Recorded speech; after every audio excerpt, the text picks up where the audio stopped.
உட்காந்துக்கிட்டு அம்மாவுடைய சாப்பிட எங்கேயோ ஒரு ஹோட்டலில் சாப்பிடும்போது என்னைக்காவது ஒரு நாள் அம்மாவுடைய சாப்பாடு சாப்பிட மாட்டோமான்னு ஏங்கிட்டு வருஷத்துக்கு ஒரு முறையோ 2 வருஷத்துக்கு ஒரு முறையோ ஒரு 10 நாள் வந்துட்டு போகிற அந்த பிள்ளைகளுடைய நிலைமை என்ன நம்ம அப்படி நினைச்சு பார்த்தோம்னா எப்படி இருக்கும்?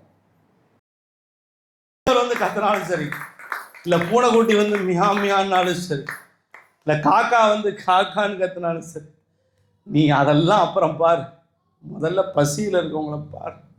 இந்த உலகத்திலே ஒரு உணர்வு அப்படி இருக்குன்னா அது பசி மட்டும்தான். விபூதி வாசனை சட்டுன்னு என்னன்னு தெரிஞ்சது, நேரா போய் ரூமுக்குள்ள போய் பார்க்குறாரு. எங்க சுவாமி ரூம்ல போய் பார்த்தவொன்னு அப்படி நின்றுட்டார், ஆடி போய் நின்றுட்டார். பாபாவுடைய படத்துல இருந்து விபூதி தானாக கொட்டி கொண்டிருக்கிறோம். ஆட்சி அந்த தவசம் பண்ணக்கூடிய வந்தவங்க பார்த்த உடனே என்ன ஒரு அநியாயமா இருக்குது, என்ன ஒரு இதா இருக்குது, ஒரு பெரிய தீட்டாகி போயிருச்சு, ஒரு பெரிய பாவம் ஆகி போயிருச்சு. அவங்க மேலே போனவங்களுக்கு படைக்கப்பட்டதை யாரோ ஒருத்தர் வெளியே வந்து பசின்னு சொன்னோன்னே அவருக்கு சாப்பாடை கொடுத்துட்டீங்க, நீங்களாம் லூசா முட்டாளா, உங்களுக்குலாம் அறிவில்லையா, அந்த ஆத்மா எப்படி சந்தோஷமா இருக்குன்னு சொல்லி எல்லாம் கடைஞ்சு திட்டுறாங்க. ஓம் சாய்ராம், ஜெய் சீதாராம், ஜெய் சீதாராம், ஓம் சாய்ராம். இந்த மனசு எப்பவுமே நமக்கு அற்புதமாக இருக்கணும், அதிசயமாக இருக்கணும். அது என்ன மனசு அற்புதமாக இருக்கணும், அது என்ன அதிசயமாக இருக்கணும் அப்படின்னா, மனசு அப்படியே அற்புதமாக இருக்கணும் அப்படின்னா எப்பவுமே உற்சாகமாக இருக்கணும்னு அர்த்தம். எப்பவுமே அப்படியே எவ்வளோ கஷ்டம் வந்தாலும் உற்சாகத்தை விடக்கூடாது. எவ்வளோ கஷ்டம் வந்தாலும் அப்படியே எனர்ஜி இருந்துக்கிட்டே இருக்கணும், அப்படியே உற்சாகமாக இருக்கணும். அதுக்கு பேர் என்ன? அற்புதமா. அதுக்கு பேர் அற்புதம். அதுக்கப்புறம் என்ன சொன்னேன்? அருமையா, அதிசயம்.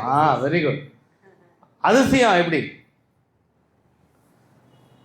அதிசயம் என்ன தெரியுமா? நம்ம எண்ணம் தான் அதிசயம்.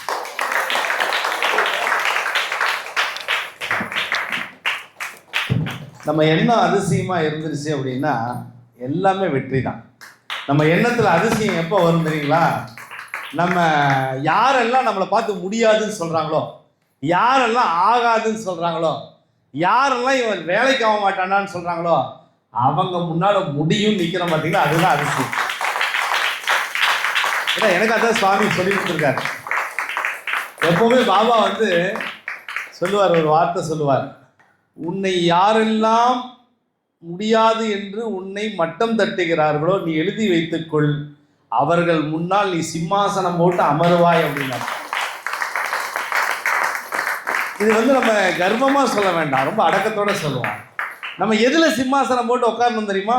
அன்புல நம்ம சிம்மாசனம் போட்டு உட்காரணும். நம்ம எல்லாத்த விட அன்புல நம்ம வந்து பெருசா இருக்கணும். நம்ம எதுல தெரியுமா ஜெயிக்கணும்? ஓட்டப்பந்தயத்தில் ஜெயிக்கிறதுலாம் மேட்டர் இல்லை, அன்புல ஜெயிக்கிறது தான் பெரிய விஷயம்.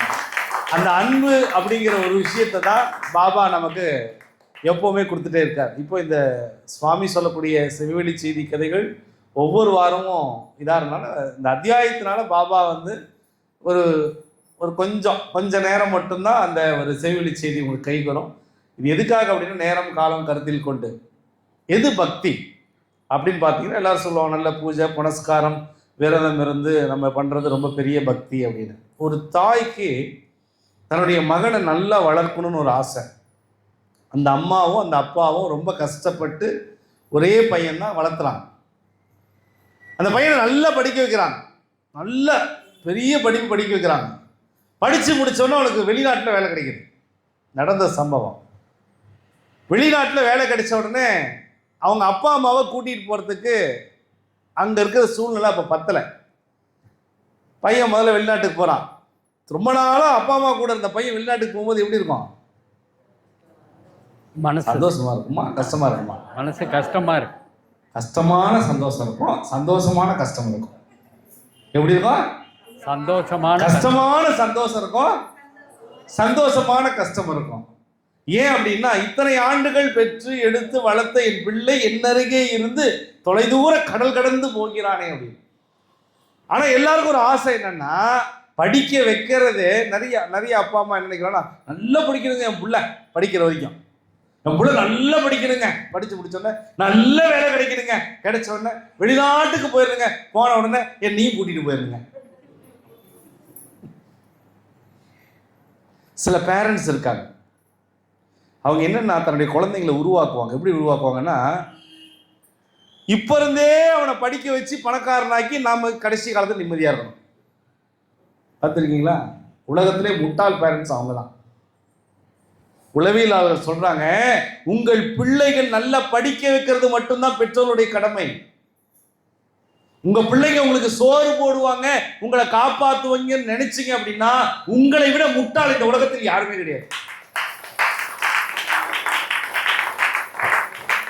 அப்போ ஒரு கேள்வி கேட்டுக்கலாம், நீங்க உங்க அம்மா அப்பாவை வெக்கார வச்சு நல்ல நிம்மதியாக சோறு போடுறீங்களா?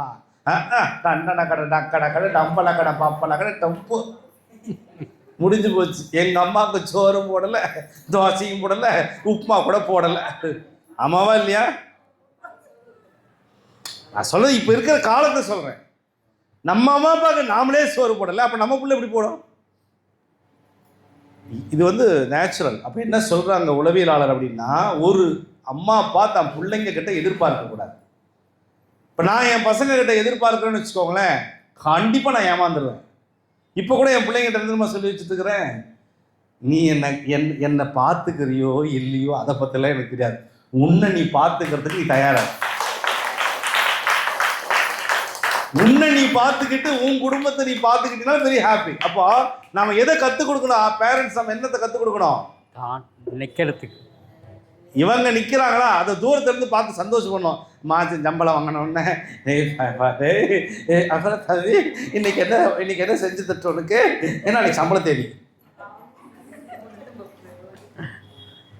இந்த வீட்டுக்காரர் சம்பளம் வாங்குற வீட்டுக்காரர் நிலைமை பார்த்துருக்கீங்களா? அந்த 1ஆம் தேதியிலேருந்து 5ஆம் தேதிக்குள்ளே ஒரு மரியாதை கிடைக்கும் பாருங்க வீட்டுக்காரருக்கு. ஐயோ, எங்க உங்களுக்கு ஃபில்டர் காஃபி கொண்டு வரட்டுங்களாங்க, எங்க உங்களுக்கு இன்னைக்கு இந்த வாரம் மட்டன் செஞ்சு கொடுக்கட்டுமாங்க, எங்க இட்லிக்கு உங்களுக்கு மட்டன் குழம்பு சிக்கன் நாட்டுக்கோழி வாங்கிட்டு வரீங்களாங்க. அதிகபட்சம் 10ஆம் தேதி வரைக்கும், அதிகபட்சம் 10ஆம் தேதி வரைக்கும் செல்லதுரை 11ஆம் தேதியிலிருந்து 11ஆம் தேதிக்கு அப்புறம் அப்படி சாப்பாடு தட்டு இப்படி வந்து போடுவார், டம்முன்னு போடு.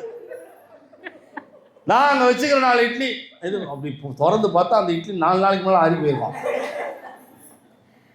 உங்களை சொல்ல, நீங்களாம் ரொம்ப நல்லவங்கன்னு தெரியும், உங்களை சொல்லலை, அந்த மாதிரி நடந்துட்டு இருக்கு. குழம்பு கேட்பாங்க, அம்மா என்னம்மா இன்னைக்கு தொட்டுக்க, அந்த ஃப்ரிட்ஜில் எடுத்து வச்சுக்கிற எடுத்து போட்டு சாப்பிடுங்க. இந்த ஃப்ரிட்ஜில் போய் திறந்தா அது ஒரு வாரத்துக்கு முன்னால் போட்ட ஒரு குழம்பா இருக்கும்போது அதை எடுத்து இது சூடு பண்ணது வேறு யோசிப்பாங்க, சூடு பண்ணலாமா வேணாமா, இதை கேட்டாலும் தப்பு கேட்கலனாலும் தப்பு. உடனே அங்கிருந்து பதில் வரும், இது புளிக்குழம்பு தான், அப்படியே ஊற்றி தின்னுங்க. சாய் சுவை. மார்கழி மாசத்துல ஃப்ரிட்ஜில் இருந்து எடுத்து இட்லி ஆறி போன இட்லியை தொட்டு தின்னா எப்படி இருக்கும்? அப்படிதான் இங்க நிறைய ஆம்பளைங்களோட வாழ்க்கை. கைத்தட்டாத ஆண்களுக்கெல்லாம் கைத்தட்டு கொடுத்துங்க. 10ஆம் தேதிக்கு மேல இந்த நிலைமை. அப்புறம் 11, 12, 13, 14, 15 20 தேதி தாண்டிடுச்சுன்னா அந்த பேட்டரி டவுன் ஆயிடும் பாருங்க. ஐயோ, புருஷன் குமிஞ்சிக்கிட்டு தான் வீட்டுக்குள்ளே வருவாரு.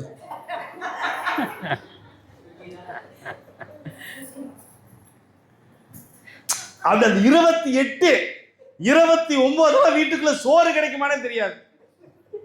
கிடைக்குமா பூவா வீட்டில் ஏதோ ஆஃபீஸில் யாராவது வாங்கி கொடுறாடே, நான் வீட்டுக்கு போனால் ஒன்றும் கிடைக்காதுடா. 30ஆம் தேதி வரும்போது அப்படி லைட்டாக அவங்க மனைவி இப்படி பார்ப்பாங்க, 30 வந்துடுச்சு, அப்புறம் வந்து 2, அப்புறம் சம்பளம் வந்துடும், அப்புறம் நம்ம பார்த்து கொஞ்சம் கவனிக்கலாம் அப்படின்ட்டு 30ஆம் தேதி ஒன்றும் தெரியாது, வாங்க சாப்பாடு வச்சுருக்கேன், சூடாக ரசம் வச்சுருக்கேன், வெண்டைக்காய் பொரியல் இருக்கு வாங்க.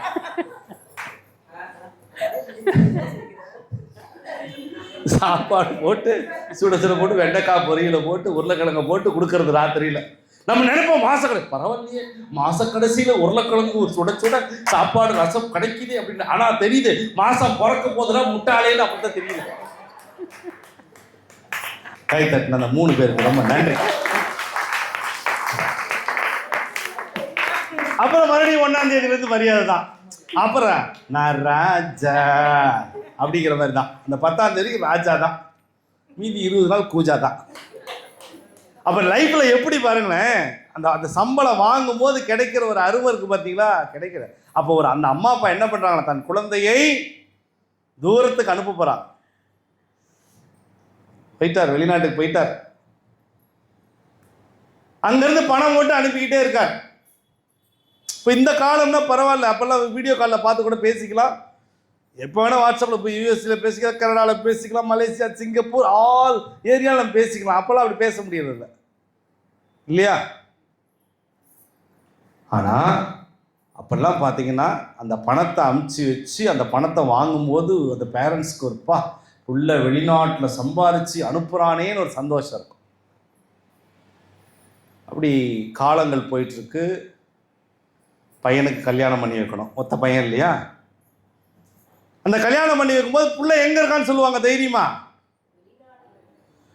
வெளிநாட்டில் ₹1,00,000 சம்பளம், கை நிறைய காசு, ஆனால் நிம்மதி மட்டும். ஏன்னா அம்மா அப்பா யாரை பார்க்கல, யாரை பெத்தாங்களே அவங்களே பார்க்கல. பெத்ததும் பெத்ததை பார்க்கல, பிள்ளைங்களும் பெத்ததை பார்க்கல, பெத்ததும் பிள்ளைங்களை பார்க்கல. இவ்வளோ வேதனை பார்த்தீங்களா? என்ன காசு இருந்தாலும் இந்த நிம்மதி கிடைக்குமா? நீ மாதம் 10,000 சம்பாதிச்சுட்டு வீட்டில் போய் அம்மா கையில் சாப்பிட்றவனுக்கு கிடைக்கிற சந்தோஷம் ₹1,00,000 சம்பாதிச்சுட்டு வெளிநாட்டில் இருக்கிற எந்த பையனுக்கு கிடைக்கிறது இல்லைங்க.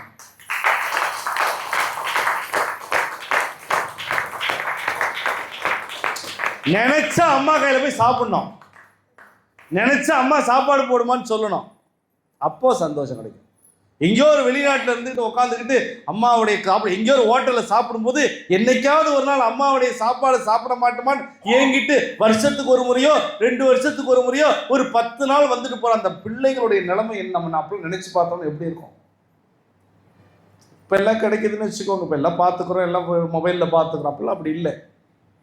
அந்த அப்பா அம்மா தன் பிள்ளைகளை கஷ்டப்பட்டு வளர்த்திட்டாங்க, பொண்ணு பார்க்குறாங்க, கல்யாணமும் நடந்துடுச்சு.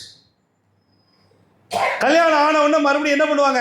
அம்மா அப்பாவை கூட்டிட்டு போகாத புள்ள பொண்டாட்டியை மட்டும் ஃபர்ஸ்ட் கூட்டிட்டு போய் ஆகணும். ஏன்? ஏன்னா இது அவங்க ஜோடி. ஜாடிக்கேத்த மூடி, வெறும் ஜாடியை மட்டும் அனுப்ப முடியுமா? ஜாடிக்கேத்த மூடியோடு தான் அனுப்ப முடியும். மூடியும் ஜாடியும் ஒன்றா இருந்தால் தான் வேல்யூ, தனித்தனியாக இருந்தால் வேல்யூ இல்லை சாமி. அனுப்பிச்சு வச்சுட்டாங்க. இப்போ அங்கே குடும்பம் ஆயிடுச்சு, இப்போ அங்கே குழந்தை பிறந்துருச்சு. யாருக்கு? இந்த அப்பா அம்மாவுக்கு பேரன் பேத்தியே வந்துருச்சு, பிள்ளையே பெற்றுட்டாங்க. இப்போ இந்த பெத்தவங்களுக்கு என்ன ஆசை வரும்? ஐயோ நம்ம பேரனையாவது போய் பார்க்கணுமே, பேத்தியாவது பார்க்கணும். அது வரைக்கும் வெளிநாட்டுக்கு நான் வரலப்பா, எனக்கு ஒரு மாதிரி இருக்குப்பான்னு சொன்ன உடனே தன்னுடைய பேர பிள்ளை பிறந்த உடனே என்ன தோணுதான்? பார்க்கணும். அந்த குழந்தையை போய் பார்த்தே ஆக வேண்டும்னு என்ன பண்றாங்க? எப்பா நான் உங்க ஊருக்கு வரேன்ப்பா, ஒரு மாசம் வந்துட்டு போறேன்ப்பா. அப்பா நான் சொல்றது 25 ஆண்டுகளுக்கு முன்பு நடந்த சம்பவத்தை சொல்றேன். அப்ப ரொம்ப வாய்ப்பு இல்லை. இல்லம்மா நான் குழந்தைய நான் அழைச்சிட்டு வரேம்மா. இவங்க சொல்ல நான் குழந்தைய அழைச்சிட்டு வரேன். ஒரு முறை குழந்தைய அழைச்சிட்டு வந்துட்டாங்க. ஒரு 15 நாள் லீவ் கிடைக்குது. பொண்டாட்டி பிள்ளைங்க எல்லாம் வந்தாச்சு. அப்போ அந்த வீடு எப்படி இருக்கும்? ஐயோ என் புள்ள துபாயிலேருந்து வரான், என் புள்ள அமெரிக்காலேருந்து வரான், என் புள்ள மலேசியாவிலேருந்து வரான், என் புள்ள சிங்கப்பூர்லேருந்து வரான், என் புள்ள வெளிநாட்டிலேருந்து வரான், என் புள்ள குடும்பத்தோடு வரான். அப்படிங்கும்போது ஒரு எதிர்பார்ப்போட வட பாயசத்தோட எல்லாம் அந்த அம்மா தடப்படலாம் செஞ்சு வச்சிருப்பா. வீடெல்லாம் பார்த்தீங்கன்னா அப்படி தடப்படலாம் இருக்கும். சொந்தக்காரங்க பந்தக்காரங்க அங்காளி பங்காளி எல்லாம் வந்துடுவாங்க. ஏன்? Foreign cent. அப்பெல்லாம் ஃபாரின் வீட்டுக்கு என்ன வேணுங்க? சென்ட், டஸ்க் பிஸ்கு வந்துடுவாங்க. வந்தோடனே எல்லாம் பார்ப்பாங்க, எனக்கு என்ன வேணுங்க எல்லாம் அக்கா என்ன கேட்பாங்க, தங்கச்சி கேட்பாங்க, அவங்க கேட்பாங்க, இவங்க கேட்பாங்க. கடைசியில் பார்த்தீங்கன்னா அம்மா அப்படியே எதிர்பார்ப்பா, என்ன என் பிள்ளை வேணுது? அம்மாவுக்கு ஒரு புடவை, அப்பாவுக்கு ஒரு ட்ரெஸ்ஸு, ஏதோ ஒன்று வாங்கிட்டு வருவாங்க. இன்னொரு சிலர் இருக்கிறாங்க ஊர்லேருந்து வரும்போது அப்படின்பாங்க, பார்த்துருக்கீங்களா? எங்கோ எனக்கு ஸ்பெஷலாக ஃபாரின் ஐட்டமே காணோம். நான் சொல்கிறேன், நல்லா இருக்கியா? வெளிநாட்டில் கஷ்டப்பட்ட, அந்த சாப்பாடு எப்படி இருக்குது, நீ எப்படி இருக்க அப்படின்னு கேட்குறதெல்லாம் ரெண்டாவது. என்ன வாங்கிட்டு வந்த, என்ன தேவை அப்படிங்கிறது மட்டும் தான் மனுஷங்க. நம்ம மனுஷங்களுக்கு ஏதாவது வேணும், கொடுத்தா தான் அந்த உறவு, இல்லைன்னா அது முறிவு. கொடுத்தா தான் அது உறவு, இல்லைன்னா அது முறிவு.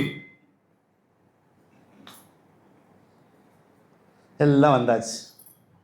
15 நாள் அந்த பேர பிள்ளையோட அந்த தாத்தா பாட்டி கொஞ்சறாங்க. உலகத்திலே பெரிய சந்தோஷம் ஒரு தாத்தாக்கு என்ன சொல்லுங்க பார்க்கலாம்? தாத்தாக்கும் பாட்டிக்கும் சொல்லுங்க பார்க்கலாம். ரைட்டு, என்ன சந்தோஷம்? அதெல்லாம் ரைட்டு. என்ன சந்தோஷம்? கரெக்டா பல்ஸ் பார்த்து அடிக்க சொல்லுங்க பார்க்கலாம். ஒரு தாத்தாவுக்கும் ஒரு பாட்டிக்கும் தான் பேர பிள்ளைங்களை பார்க்காம வெளிநாட்டுல இருந்து வந்தா என்ன சந்தோஷமா இருக்கும்? பாபா கேட்கற ஒன்றும் சொல்ல மாட்டேங்கிறேன். கூட இருக்கிறது அது ஆல்ரெடி எல்லாம் கரெக்ட் தான். கூட தான் இருக்கீங்க 15 நாள். கூட பையி எல்லாம் தான் இருக்குது. என்ன சொல்லுங்க, என்ன அதிகபட்ச சந்தோஷம் இருக்கும் அந்த தாத்தாக்கும் பாட்டிக்கும்? அந்த குழந்தை தாத்தா பாட்டின்ட்டு கூப்பிடுறது. அப்புறம் சாப்பாடு. அப்புறம் தாத்தா பாட்டி மேல ஒண்ணுக்கு போகும். கரெக்டா சொன்னார். உண்மையான தாத்தாவுடைய பாசம், உண்மையான பாட்டியுடைய பாசம் என்ன தெரியுமா? தன்னுடைய பேர பிள்ளை தன் மடியின் மீது அந்த முச்சா அடிக்கணும், கக்கா போகணும். அதான் சந்தோஷம். உலகத்திலேயே தாத்தா பாட்டியினுடைய அதிகபட்ச சந்தோஷம் என்னது? அதுதான். தான் பேரனுடைய மூத்திரத்தை துடைக்கணும், தீர்த்த மாதிரி துடைக்கணும். மூஞ்சிலே அடிப்பான். ஆமா, மூஞ்சிலே அடிப்பான். வாயில் அடிச்ச புள்ளலாம் இருக்குது. கக்காவெல்லாம் கழுவி விடணும். அதுல ஒரு சந்தோஷம் இருக்கும் பாருங்க, ஆனந்தம். வார்த்தைகளால சொல்ல முடியாது. அப்படியே அந்த 15 நாளும் தாத்தாவும் பாட்டியும் பாட்டியும் தாத்தாவும் தாத்தாவும் பாட்டியும் பாட்டியும் தாத்தாவும் தாத்தாவும் பாட்டியும் பாட்டியும் தாத்தாவும் தாத்தாவும் பாட்டியும் பாட்டி இருந்தோம். மாறி மாறி தூக்குவாங்க. என் புள்ள என் புள்ள, என் பேர என் பேத்தி, என் பேர என் பேத்தி, என் பேர என் பேத்தி. 1 2 3 4 5 6 7 8 9 10 11 12 13 14வது நாள் மூஞ்சி இப்படி போயிடும். இது படுத்துக்கிட்டு பேசுவோம் தாத்தாவும் பாட்டி. ஏன்னா வெளிநாட்டில் இருக்காங்கன்னே தெரியல. இவங்க தான் அனுப்பி வச்சது படிக்க வச்சு. நம்ம கூடவே இருந்து கஷ்டமோ நஷ்டமோ நம்ம பேர பிள்ளைய கடைசி காலத்துல பார்க்கல. பாத்தியா இந்த ஃபீல், இந்த உணர்வு. இந்த 15வது நாள் இந்த ஃப்ளைட்டுக்கு போறதுக்கு முன்னால கார்ல கொண்டு போய் ஏர்போர்ட்ல இறக்கி விடும்போது அம்மாவும் அப்பாவும் கூட வருவாங்க. அப்படியே ஃப்ளைட்ல கொண்டு போயிட்டு ஏத்துற அந்த கொஞ்ச நேரத்துக்கு முன்னால அந்த தாத்தாவும் பாட்டியும் அந்த பேரனையும் பேத்தியும் அப்படி இறுக்கி இறுக்கி பிடிப்பாங்க. அப்படி கடைசி நிமிஷம் அப்படி கிளம்பி இப்படி போகணும். பிள்ளைய பார்த்து ஒரு கண்ணீர், மருமகளை பார்த்து ஒரு கண்ணீர், அந்த பேர பிள்ளைகளை பார்த்து அப்படி ஒரு முத்தம். அப்படியே முத்தமலை நனைஞ்சிரும். கிளம்பி போன உடனே அந்த தாத்தாவும் பாட்டியும் கார்ல தனியா வருவாங்க வீட்டுக்கு. அப்படியே வீட்டுக்கு வந்து உக்காந்தோன்னு ஒரு வெறுமை இருக்கும் பாருங்க. நடா வாழ்க்கை. என்னைக்கோ ஒரு நாள் வந்து ஒரு 15 நாள் இருந்துட்டு போறதுக்காடா இந்த உசுரை கையில பிடிச்சிட்டு இருந்தோம். 15 நாள் இருக்கிறதுக்கா? கடைசி வரைக்கும் நம்ம பேர பிள்ளைங்க நம்மளுடைய பிள்ளை எல்லாம் கூட இருந்தா தாண்டா அந்த சந்தோஷம் இருக்கும் அப்படின்ட்டு அப்படியே 2 பேரும் மாறி மாறி மாறி மாறி கணவன் மனைவி, மனைவி கணவன் 2 பேரும்.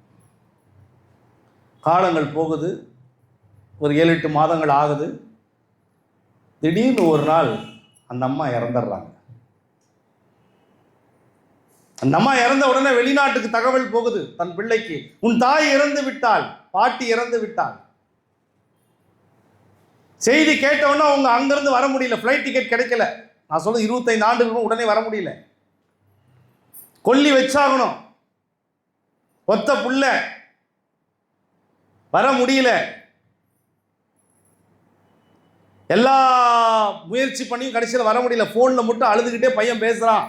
அப்பா என்னால வர முடியலப்பா, அம்மாவுடைய முகத்தை பார்க்க முடியலப்பா, இன்னும் என் அம்மாவுடைய முகம் கண்ணுக்குள்ளேயே நிக்குதப்பான்னு அழுகுறான். அம்மாவுடைய உடம்புக்கு தீ மூட்டப்படுகிறது. வெளிநாட்டில் உட்காந்துருக்கிற புள்ள கதறி கதறி அழுகிறான். நான் எதுக்குடா படித்தேன், எதுக்குடா வெளிநாட்டுக்கு போனேன், இப்பேற்பட்ட வேலை எனக்கு தேவையாடா, எத்தனை லட்சம் சம்பாதிச்சாலும் என் தாயினுடைய கடைசி இறப்ப 10 மாசம் சுமந்த தாயினுடைய கருவறையில கடைசி வரைக்கும் அந்த போற அந்த கடைசி மூச்சுக்கு முன்னால அந்த கட்ட போறதுக்கு முன்னால இந்த மகனா ஒரு கொல்லி கூட போட முடியாத மக்களுக்கு அப்பேற்பட்ட படிப்பு எனக்கு தேவையாடான்னு சொல்லி அப்ப ஃபீல் பண்ணி அழுகிறான்.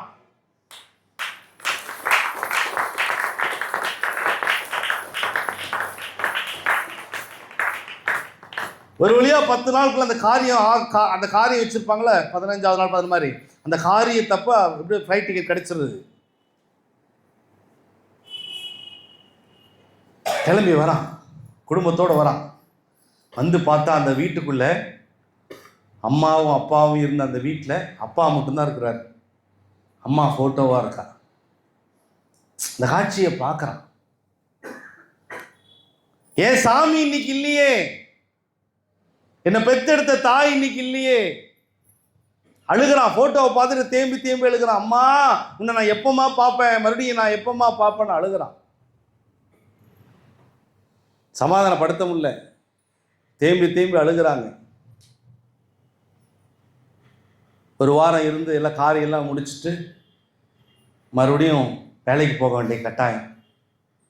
அவங்க அப்பாவை சொல்கிறான், அப்பா நான் போய் ஏற்பாடு பண்ணுறேன்ப்பா, நீ வந்திருப்பா பேசாமல் ஊருக்கு அப்படின்னு சொன்ன உடனே அவர் சொல்கிறாரு ஒரு வார்த்தை, நீ போடா மகனே, அம்மா வாழ்ந்த நான் வரமாட்டேன்டா.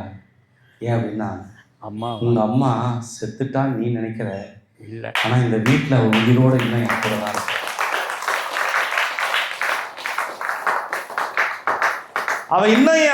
அந்த வீட்டில் தான் இருக்கிறான். நான் தனியாக இருந்தாலும் பரவாயில்ல, என் பொண்டாட்டிக்கிட்ட பேசிக்கிட்டே இருக்கிற மாதிரி என் வேலையை நான் பார்த்துக்கிறேன். கடைசி என் மூச்சு இந்த இடத்துலையே என் மனைவி, அதான் உங்க அம்மா இறந்த இதே வீட்டிலேயே என் உயிரும் போகட்டுண்டா மகனேன்னு ஒன்னேன். அந்த இடத்துல உடஞ்சி அழுதான் பாருங்க புள்ள.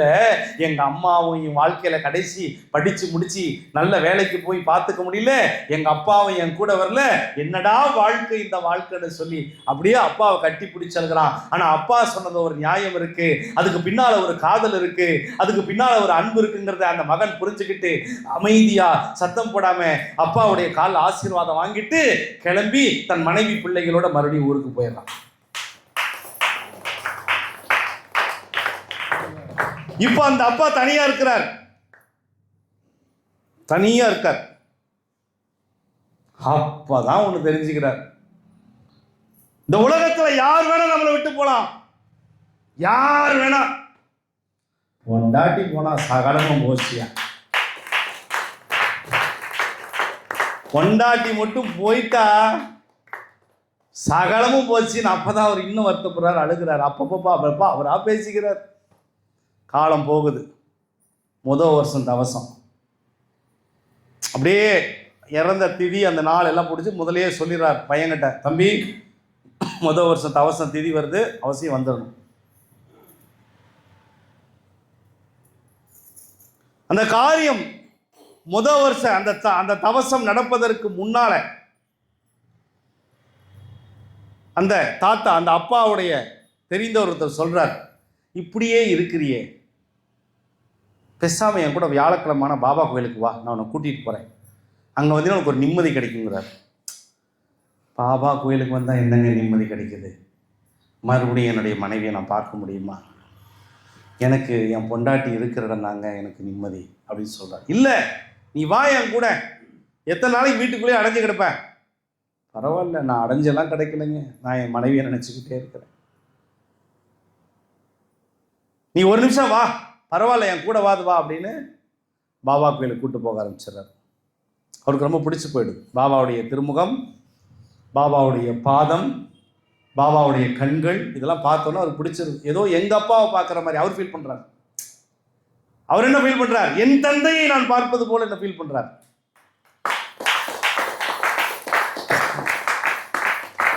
உடனே ஒரு பாபாவுடைய ஃபோட்டோ 2-3 வாங்கிட்டு தன்னுடைய மகனுக்கும் ஒரு பாபா ஃபோட்டோ வாங்கணும்னு சொல்லிட்டு ஒரு பாபா ஃபோட்டோ வாங்கி வீட்டிலலாம் வச்சிடுறாரு. வீட்டு சுவாமி ரூம்லையும் வச்சிடுறாரு. அவர் மனைவி ஃபோட்டோ சுவாமி ரூமில் வச்சிருக்கிறாரு, அதுக்கு பக்கத்தில் பாபாவுடைய ஃபோட்டோ வச்சு. நடந்த உண்மை சாய் என்பவர்களே, இந்த செவிவெளி செய்தி கதையினுடைய நுட்பத்தை நீங்கள் புரிந்து கொள்ள வேண்டும். தன் மனைவியினுடைய படத்துக்கு பக்கத்துல பாபாவுடைய போட்டோ வச்சாச்சு. தவசம் தேதி வந்துருச்சு, எல்லாம் வந்துட்டாங்க. முதல் வருஷம் அந்த திதி கொடுத்து தவசம் பண்ணும்போது எல்லாம் ஸ்ரத்தை எடுத்து பண்ணுவாங்க இல்லையா? அந்த ஆத்மா ஒரு வருஷம் இந்த இந்த இந்த உடம்புல இருந்து உயிர் மேலே போய் சேர்றதுக்கு ஒரு வருஷம் ஆகும். வைகுண்டமோ கைலாயமோ இல்லை நரகமோ அது வேற விஷயம். ஆனால் போகிறதுக்கு எவ்வளோ நாள் ஆகுமா? ஒரு விஷயம். அதனால தான் சில விஷயங்கள் செய்யக்கூடாதுன்னு சொல்லுவாங்க. ரொம்ப அறிவியல் பூர்வமாக ஆன்மீகத்தையும் நம்மளுடைய இந்துக்கள் கனெக்டிவிட்டியோடு வச்சுருக்காங்க. எல்லாம் நடக்குது, எல்லாம் வந்து விரதம். தவசம் அன்னைக்கு என்ன பண்ணுவாங்க? சாப்பிட மாட்டாங்க, விரதம். சாப்பாடு கொதிக்குது, எல்லாம் வடை பாயசத்தோட செய்கிறாங்க. தன் மனைவிக்கு என்னெல்லாம் பிடிக்குமோ அதெல்லாம் செஞ்சு வச்சிடறாரு, எல்லாம் செஞ்சிடறாங்க. தவசம் முடிஞ்ச உடனே சாமி கும்பிட்ட உடனே சாப்பிடணும். இந்த மனைவி போட்டோக்கு பக்கத்தில் தான் பாபா போட்டோ சுவாமி ரூமில் 2 போட்டோ இருக்கு. ஒன்று வெளியே எடுத்து வச்சு சாமி கும்பிட, இன்னொன்று எப்பவுமே பூஜை ரூமில்.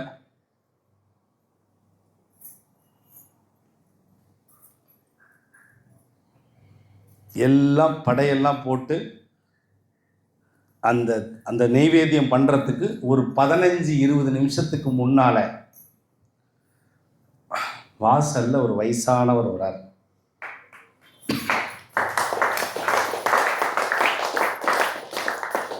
அப்படியே வயசானவர் தடி ஊனிக்கிட்டு வந்தவர் அப்படியே மயக்கம் போட்டு கீழே விழுந்துடுறார். அச்சோ, என்னடா வயசானவர் மயக்கம் போட்டு விழுந்துட்டான்னு ஓடி போய் பார்க்குறாங்க. அவர் சொல்றார், இந்த 10 வீதியா அலையிறேன், சாப்பாடு கேட்கிறேன், எனக்கு யாருமே சாப்பாடு போடல, இந்த வீட்டில் வாசனை தூக்கிச்சு, இந்த பக்கம் போகிறேன், இந்த வீட்லயாவது எனக்கு சாப்பாடு கிடைக்குமா? ஐயா பசிக்குது, அம்மா பசிக்குது அப்படின்னு அந்த வாசல்லையும் மயக்கம் போட்டு விழுந்துட்டார். இப்போ சாப்பாடு கொடுத்தே ஆக வேண்டிய கட்டாயம். இப்ப சாப்பாடு உயிர் போற கண்டிஷன். அவ்வளவு பசி மயக்கம். சில பேர் பசி வந்து சுருண்டு போயிடுவாங்க பார்த்தீங்களா, பேட்டரி ஃபுல் டவுனு. அப்படி இங்க ஐயர்லாம் வந்து உட்காந்துருக்காங்க, அந்த இது பண்ணி ஆகணும்.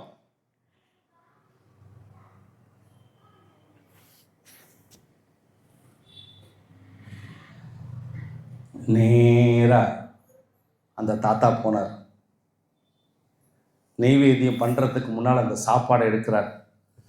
பருப்பு, சாம்பார், கூட்டு, பொரியல், வடை, பாயாசம் எல்லாம் இலையில வைக்கிறார்.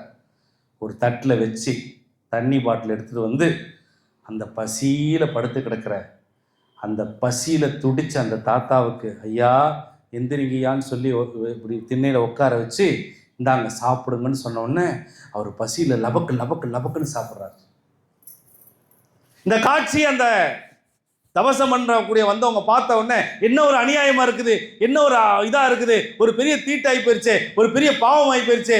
அவங்க மேலே போனவங்களுக்கு படைக்கப்பட்டதை யாரோ ஒருத்தர் வெளியே வந்து பசின்னு சொன்னோடனே அவருக்கு சாப்பாடை கொடுத்துட்டீங்க, நீங்களாம் லூசா, முட்டாளா, உங்களுக்குலாம் அறிவில்லையா, அந்த ஆத்மா எப்படி சந்தோஷமா இருக்குன்னு சொல்லி எல்லாம் கடைஞ்சு திட்டுறாங்க. பூஜை பண்ண வந்து அந்த தவசம் பண்ண வந்த ஐயர் கூட திட்டார்.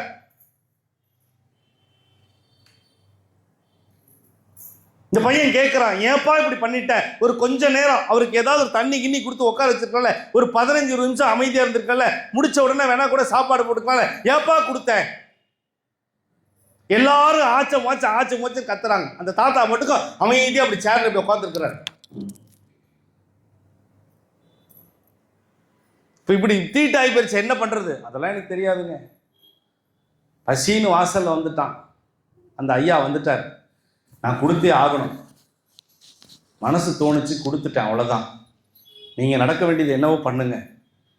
அதெல்லாம் நாங்கள் பண்ண மாட்டோம், இதே மகா பாவமாயிடும். என்னது மகா பாவமாயிரும் அப்படின்ட்டு அந்த பூஜை பண்ண வந்த இவங்க இந்த தவசம் பண்ண வந்தவங்க வெளியே போயிட்டாங்க. சாயந்தரங்களே இன்னும் அபசகுணம் ஆயிடுச்சு. சுற்றி இருக்கிற சொந்தக்காரங்க பந்தக்காரங்க இருக்கு இல்லையே, இது ஏற்றி விடுவாங்களே, சொந்தக்காரங்க பந்தக்காரங்க இல்லாததையும் பொல்லாததையும் ஈர பேனாக்கி பேனை பெருமாளாக்கி பெருமாளையும் நடுத்தரில் கூட்டு வந்துடுவாங்க.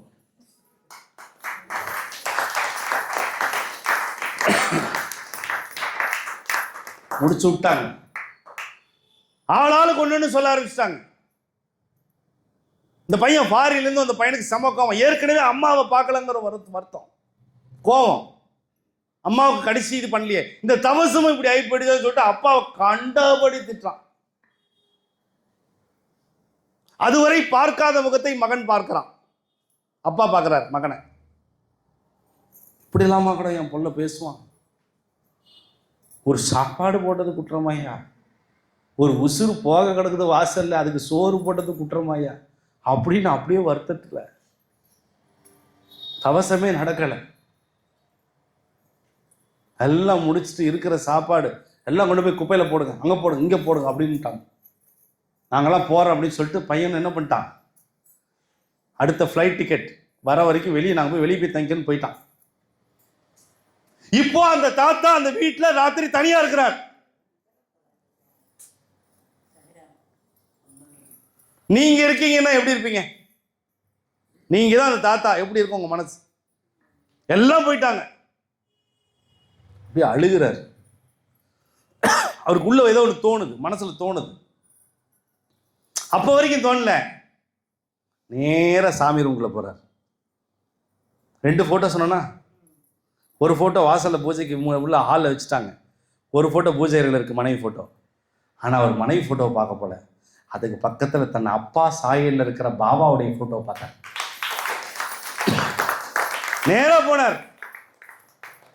நீ சொல்லுப்பா சாய்நாதா, நீ சொல்லு, வாசல்ல வந்து சாப்பாடுக்காக ஏங்கிட்டு இருந்த ஒரு வயசானவருக்கு நான் சாப்பாடு போடட்டுமா, இல்லை என் மனைவியினுடைய தவசம் முடிகிற அந்த கடைசி 20 நிமிஷத்துக்காக நான் உட்கார்ந்துருந்து அவர் சாவ கிடக்கிறவர் பார்க்கட்டுமா, இல்லை இந்த 20-25 நிமிஷம் நான் காத்திருந்து அதுக்கப்புறம் போடட்டுமா? நீ ஏன் சொல்லு பாபா, நியாயமா என்னன்னு நீ மட்டும் எனக்கு என்னங்கிறது சொல்லு, வேற யாரும் என்ன வந்து இது பண்ணுங்கல்ல, நீ சொல்லுப்பா, என் அப்பா மாதிரி நீ இருக்கிற, எனக்கு சொல்லுப்பா அப்படின்னு தேம்பி தேம்பி அழுகிறார் பாபா கிட்ட. நல்லா ஒரு 10 நிமிஷம் அழுதுட்டு போய் தன் மனைவி எங்க படுத்திருப்பாங்களோ அங்க படுப்பாங்க. நிறைய பேருக்கு தெரியாது சாய் என்பர்களே, நீங்க மனைவி இழந்த கணவன் எல்லாம் பாருங்களேன், மனைவி எங்க தூங்குவாங்களோ அங்கதான் படுத்து தூங்குவாங்க.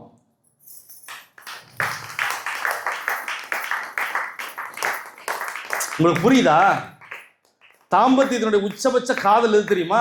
மனைவி இறந்த பின்பு மனைவி எந்த இடத்துல படுத்து தூங்குவாங்களோ, ஒரு கட்டில 2 பக்கம் படுத்திருக்கான்னு வச்சுக்கோங்களேன், வலது பக்கம் கணவர், இடது பக்கம் மனைவின்னா இவர் என்ன பண்ணுவாங்க, மனைவி போனதுக்கு அப்புறம் இடது பக்கம் வந்து கணவர் படுத்துக்குவார்.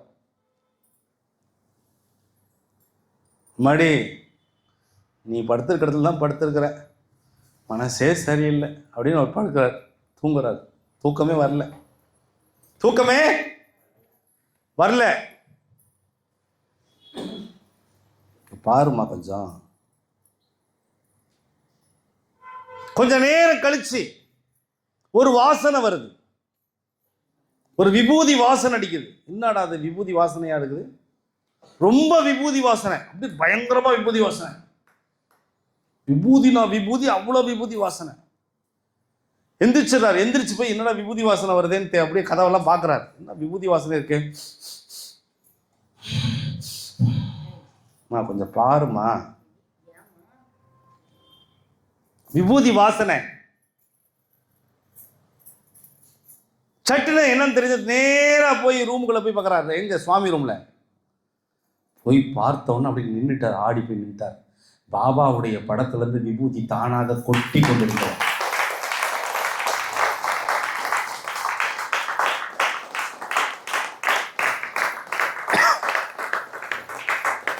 அவர் பாபாவுடைய படத்துல இருந்து விபூதி கொட்டுற காட்சியை பார்த்த உடனே அவருக்கு அந்த நேரத்தில் என்ன பண்றதுனே தெரியல.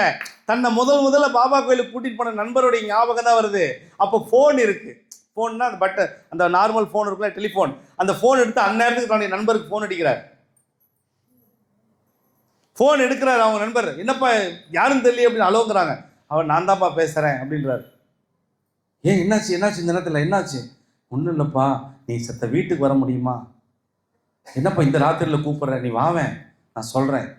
குடுகுடுன்னு அந்த நான் போய் பார்க்குறாரு. உள்ளே வந்தவுடனே இங்கே வாவேன் சொல்லி போய் சாமி ரூமில் காட்டுறாரு.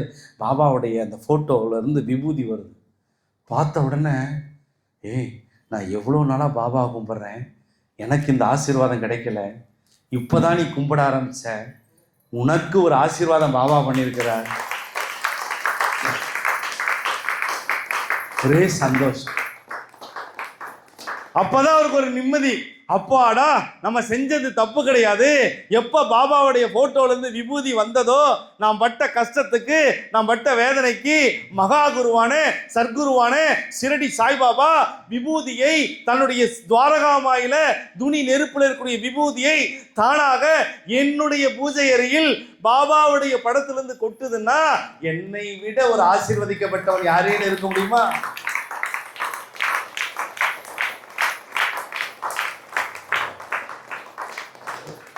வந்துடுச்சு.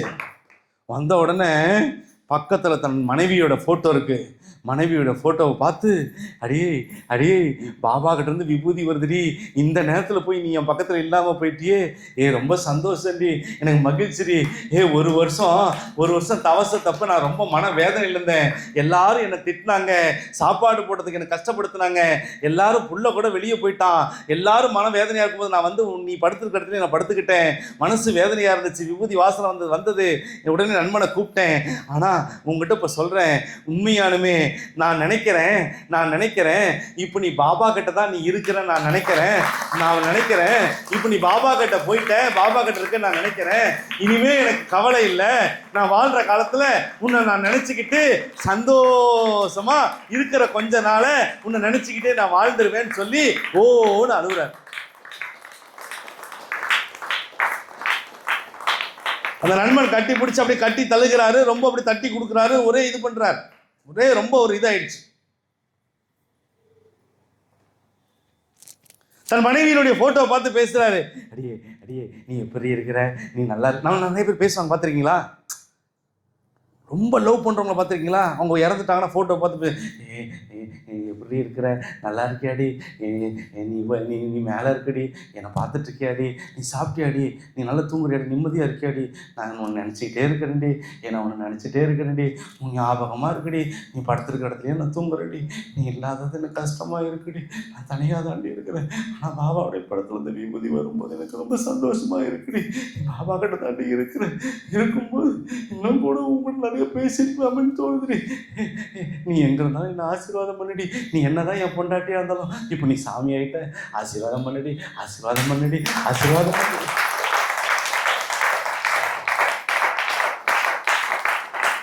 அப்படியே அந்த படத்துல அப்படியே சாஸ்தாங்கமா கீழே விழுந்து தன் மனைவி கிட்ட அப்படியே ஆசீர்வாதம் பண்ணிடி, ஆசீர்வாதம் பண்ணிடி, ஆசீர்வாதம் பண்ணிடி, ஆசீர்வாதம் பண்ணிடி அப்படியே அழுகிறார். 5 நிமிஷம் தரையில் அப்படி படுத்துக்கிட்டு அழுகிறார், தேம்பி அழுகிறார். தன்னுடைய அந்த நண்பன் வந்து பக்கத்தில் உட்காந்துக்கிட்டு அழுவாது தட்டி கொடுக்குறாரு, அழுவாது. திடீர்னு நண்பன் கத்துறாரு, எந்திரிடா இங்க பாருடா, எந்திரிடா இங்க பாருடா, எந்திரிடா இங்க பாருடான்னு என்னன்னு தெரியல. எந்திரிச்சு பாக்குறேன், இங்க பாருடா படத்தை பாடுறா, இங்க பாருடா இங்க படத்தை பாடுறா, இங்க பாருடா படத்தை பாடுறா, உன் மனைவியினுடைய படத்தை பாடுறா அப்படின்னு பார்த்தோன்னே தன் மனைவியினுடைய படத்தை வந்து குங்குமம் தானா கொட்டிக்கிட்டே இருக்கையா.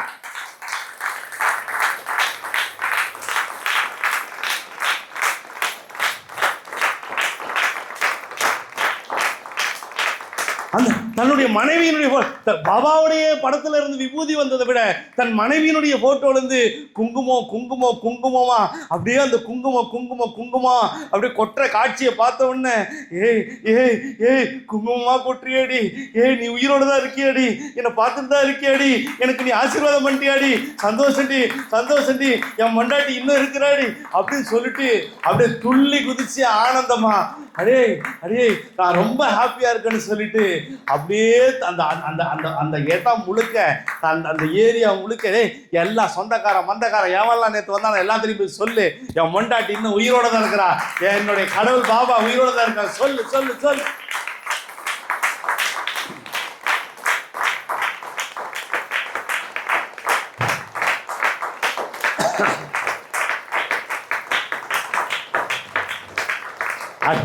அடுத்த நாள் மகன் வரான், விஷயத்தை கேள்விப்பட்டு மகன் வரான். மகனுக்கு தான் அடுத்த ஃப்ளைட் டிக்கெட் வர வரைக்கும் வந்து ரூமில் மனசு கேட்கல வரான். வந்த உடனே பார்த்தோன்னா பாபா ஃபோட்டோவில் இருந்து விபூதியும் அவங்க அம்மாவுடைய ஃபோட்டோவில் இருந்து குங்குமம் வரதை பார்த்தோடனே, அப்பா என்னை மன்னிச்சிரு, நீ செஞ்ச காரியம் தான் சரி. யாரேனும் பசின்னு ஒருத்தங்க வாசலில் வந்து நின்னா, எப்பேற்பட்ட சாங்கியம், எப்பேற்பட்ட காரியம், எப்பேற்பட்ட பூஜையாக இருந்தாலும், அந்த தெய்வத்துக்கே நெய்வேத்தியமாக படைக்கிறதா இருந்தாலும், நீ படைக்கிறதுக்கு கொஞ்ச நேரத்துக்கு முன்னால வாசல்ல ஒருத்தன் வந்து பசின்னு சொன்னா அவனுக்கு முதல்ல சோற போட்டாதான் நீ சாமி அப்படிங்கிறத புரிய வச்சுட்டங்கிறத சொன்ன உடனே எல்லாரும் ஒரு விஷயத்த உணர்ந்துட்டாங்க. நாமளும் இந்த செவிலி செய்தி கதையில நம்ம உணர்றோம். என்ன உணர்றோம் தெரியுமா? நீங்க ஏதாவது பூஜை பண்ணிட்டு இருந்தாலோ, ஏதாவது உங்க வீட்டுல விசேஷம் நடந்துட்டு இருந்தாலோ, இல்ல உங்க வீட்டுல இதே மாதிரி ஏதாவது ஒரு சம்பவம் நடந்து பண்ணிட்டு இருந்தாலோ, அந்த நேரத்துல உங்க வீட்டு வாசல்ல யாரேனும் ஒருவர், அம்மா பசிக்குதுமா சோறு போடுமான்னு கேட்டா, சோறு போட்டுருங்க ஐயா,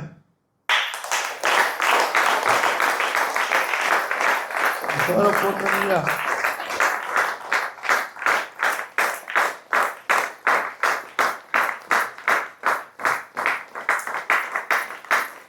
ஐயா உங்களுக்கெல்லாம் எப்படின்னு தெரியாது, ஆனால் எனக்கு தெரியுமா, வீட்டு வாசலில் வந்து ஒரு நாய் கத்தினா கூட என்னை பொறுத்த வரைக்கும் அது மனுஷனோட உயர்ந்த ஜாதி. பைரவர் வந்து கத்தினாலும் சரி, இல்லை பூனைக்குட்டி வந்து மியாமியான்னாலும் சரி, இல்லை காக்கா வந்து காக்கான்னு கத்தினாலும் சரி, நீ அதெல்லாம் அப்புறம் பார், முதல்ல பசியில் இருக்கவங்கள பார். இந்த உலகத்திலே ஒரு உணர்வு அப்படி இருக்குன்னா அது பசி மட்டும்தான். பசி மட்டும்தான். நமக்கு ஒரு நேரத்துல பசி வரும்போது, கையில காசு இல்லாத போது, யாராவது ஒருத்தர் சோறு போட மாட்டாங்களா அப்படின்னு எங்கேயாவது ஏங்கிட்டு இருக்கும்போது, அந்த நேரத்துல ஒரு மயக்கம் வரும் பாரு. எனக்கு தெரியும் அதை பத்தி.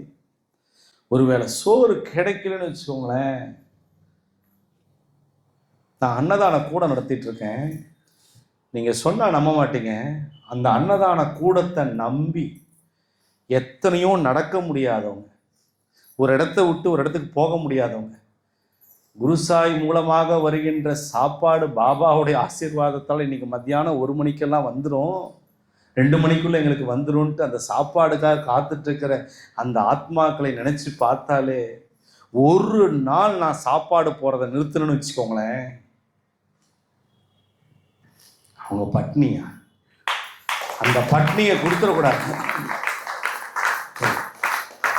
அந்த சாப்பாடு சாப்பிட்டுட்டு அப்படியே மனசார ரொம்ப நல்லா இருக்கு, சூப்பரா இருக்கு, இதே சாப்பாடு தினம் கிடைச்சா பரவாயில்ல ஈஸ்வரனே அப்படின்னு நினைச்சிட்டாங்கன்னா, ஆண்டவன் நம்மளுக்கு படி இழந்திருக்கிறாயா, நீ போடா பூமிக்கு, உன்னால 4 ஆத்மா சோறு திங்குண்டா, உனக்கு அந்த ஒரு விஷயத்தை நான் கொடுத்துருக்கேன்டான்னு சொல்லிட்டா. நாயா சாமி, அதுதாயா பெரிய புண்ணியம். உங்களை பொறுத்த வரைக்கும் நீங்கள் எதையெல்லாம் முன்னிறுத்தி செய்கிறீர்களோ செய்து விடுங்கள். ஆனால் பசின் என்று ஒருத்தர் வந்து கேட்டா, அது யாராக இருந்தால் முதல்ல சாப்பாடு போட்டுருங்க. சாப்பாடு போட்டதுக்கு அப்புறம் என்ன வேணா பேசிக்கலாம். அதனாலதான் நம்ம பாபா, நம்ம அப்பா, நம்ம குரு சீரடியில் வாழும்போதே தான் பிள்ளைங்களை பார்த்து கேட்குற முதல் வார்த்தை என்ன தெரியுமா? சாப்பிட்டியா மகனே, சாப்பிட்டியா மகளே, சாப்பிட்டியா மகளே, சாப்பிட்டியா மகனே. இந்த வார்த்தையை தான் நம்ம சாயப்பா கேட்பார். அதனால தான் பாபா அன்பு நிறைந்தவன், பாசம் நிறைந்தவன். நீ நல்லவனா கெட்டவனா எல்லாம் முக்கியம் இல்லை, முதல்ல வயிற்றுக்கு சோறு போட்டாச்சா, சோறு போட்டுட்டாலே போதும், அதுக்கப்புறம் உட்காந்து பேசிக்கலாம்.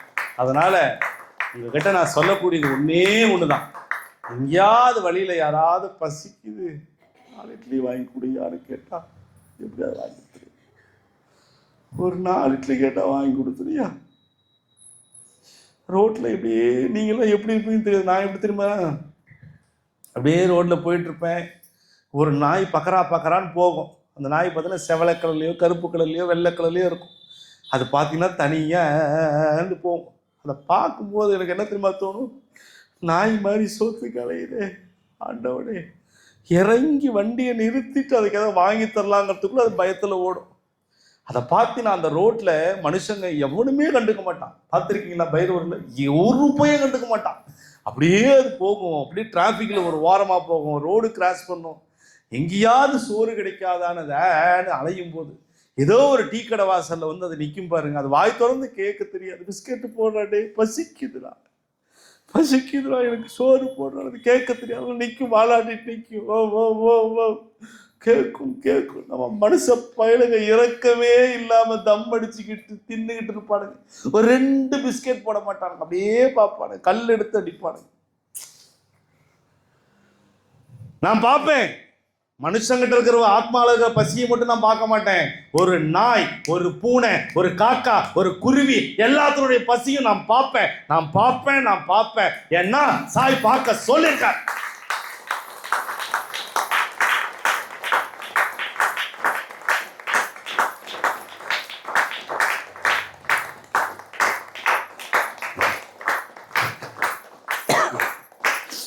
என் வாழ்க்கையில நான் நடத்துகிற அன்னதானம் கொடுத்த எத்தனை பேர் நிறுத்துறதுக்கு பிளான் பண்ணாங்க தெரியுமா? எதுக்கு குரு சாய்ராம் அன்னதானம்லாம் போடுறீங்க? உங்களாலேயே முடியலையே, நீங்களே கஷ்டப்படுறீங்களே, எதுக்கு அன்னதானம் போடுறீங்க? இப்படி சொன்னவங்களாம் அதிகம். ஆனால் யாருமே குரு சாய்ராம் நீங்கள் அன்னதானம் பண்ணுங்க, நான் இருக்கேன் அப்படின்னு சொன்னது நான் இங்கே இருக்கிற ஒரு 2 ஜீவன்கள் தான். எல்லாம் காசை பார்க்கறாயா, காசை பார்க்கறாயா, காசை பார்க்கறாயா, எல்லாம் காசை பார்க்கறாயா, காசை பார்க்கற, காசையா உட்காந்து திங்க போறோம்.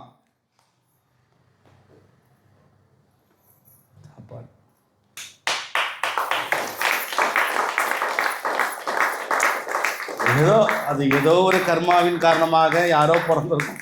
ஆனால் பசின்னு வந்துட்டா மனசு துடிக்குதுயா, பதறுதியா, எதுல வேணா விட்டு போயிடுவியா. நான் பசியில் ஒரு ஆளை நான் பார்க்க முடியலையா. அவன் நல்லவனா கெட்டவனாலாம் எனக்கு பிரச்சனை இல்லை. அவன் சாப்பிட்டானா, அவன் முதல்ல பசி ஆறிட்டான், மனசு நல்லா இருக்குதா, அந்த ஜீவனுக்கு வயிறு ஆறி போச்சா, அது போதியா, அது போதும். அவனுக்கு நன்றி சொல்லிடலாம், அது போதும். அப்புறம் எல்லாமே வெற்றி தான். சோத்தை போட்டுட்டா வேலை வந்துடும்ல, நம்ம தானே அடுத்த வேலையை பார்த்துடலாம்ல. பசியில் எவையா வேலை செய்வான்? இந்த குரு சாய்ராம் 2 நாளாக சாப்பிடலன்னா வேலை செய்ய முடியுமா ஐயா? பிரார்த்தனை பண்ண முடியுமா ஐயா? செலைய முடியுமா? தொண்டு போயிடும் ஐயா. அப்போ நான் யோசிக்கணுமா இல்லையா? ஒரு நாயோட இடத்துலேருந்து நான் யோசிக்கணுமா இல்லையா? ஒரு பூனையோட இடத்துலேருந்து நான் யோசிக்கணுமா இல்லையா? ஒரு காக்காவோட இடத்துலேருந்து நான் யோசிக்கணுமா இல்லையா? ஒரு குருவியோட இடத்துலேருந்து நான் யோசிக்கணுமா இல்லையா? ஒரு பட்டாம்பூச்சியோட இடத்துலேருந்து நான் யோசிக்கணுமா இல்லையா? யோசிக்கணுயா, யோசிக்கணுயா. ஒவ்வொரு ஜீவராசியோட பசியில இருந்து நம்ம யோசிக்கணுயா, யோசிக்கணுயா, யோசிக்கணுயா. அப்படி யோசிச்சோம்னு வச்சுக்கோங்களேன், அப்படி மட்டும் யோசிச்சிட்டீங்கன்னா நீங்க தான் சாமி. நீங்க தான் சாமி. நான் ரொம்ப பெருசா எல்லாத்தையும் பாருங்க அப்படின்னு சொல்ல மாட்டேன். உங்க தெருவில், உங்க ஏரியாவில், உங்க வீட்டில், உங்க பக்கத்தில் யாரா இருந்தாலும் முதல்ல சாப்பிட்டாங்களான்னு கேளுங்க. சாப்பிட்டாங்களான்னு கேட்டு பாருங்க. எந்த சூழ்நிலையும் சாப்பாடை தூக்கி மட்டும் போட்டுறாதீங்க. அப்படி தூக்கி போடுறவங்களா இருந்தால் தயவுசெய்து கொண்டாந்து குருசாயரோட கொடுத்துட்டு போ. நீங்கள் சாப்பாடு தூக்கி போடுற ஆளாக இருந்தால் தயவுசெய்து என்கிட்ட கொடுத்துருங்க. ஏன் தெரியுமா? அந்த சோறு கிடைக்காம வெளியே எத்தனை பேர் இருக்கிறாங்க? வெளியே இருக்கான், வெளியே இருக்கான். அந்த சாப்பாடு கிடைக்காம வெளியே எத்தனையோ பேர் தவிச்சிட்டு இருக்கிறான். சோறை மட்டும் தூக்கி போட்டுறாதீங்க. நாயாட்ட அப்புறம் அலைவீங்க, அதை விட மோசமா அலைவீங்க.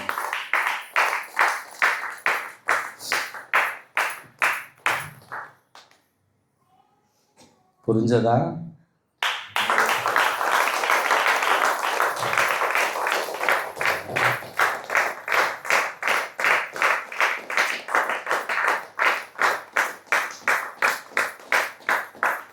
இன்னைக்கு இந்த செவிவெளி செய்திக்கு உண்மையாலுமே எனக்கு இன்னைக்கு நான் பேச எனக்கு மைண்டு வரல. ஏன் அப்படின்னா, 13 வயசு பொண்ணை 32 பேர் சேர்ந்து 5 நாள் வச்சிருந்து,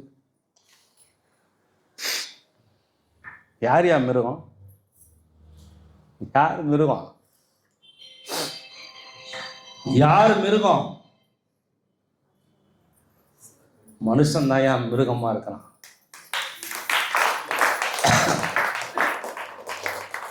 பதிமூணு வயசு பெண் பிள்ளையை ஒரு டிரைவர் கூட்டிட்டு போய் ஒரு ஹோட்டல்ல அந்த பொண்ணை போய் விற்கிறான். அந்த ஹோட்டல் சம்பந்தப்பட்ட 32 பேருக்கு மேல அந்த 12-13 வயசு பெண் பிள்ளையை அத்தனை பேர் சீரழிக்கிறாங்க.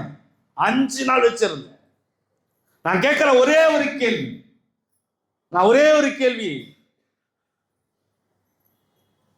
உன் பொண்ணா இருந்தா அது இந்த 32 பேரை பார்த்து, இப்ப அந்த 32 பேரை வச்சு செஞ்சிட்டாங்க, அது வேற விஷயம். ஆனா அந்த அம்மா, அந்த குழந்தை, பெண் பிள்ளையை எங்கேயாவது நம்பி அனுப்ப முடியுமா?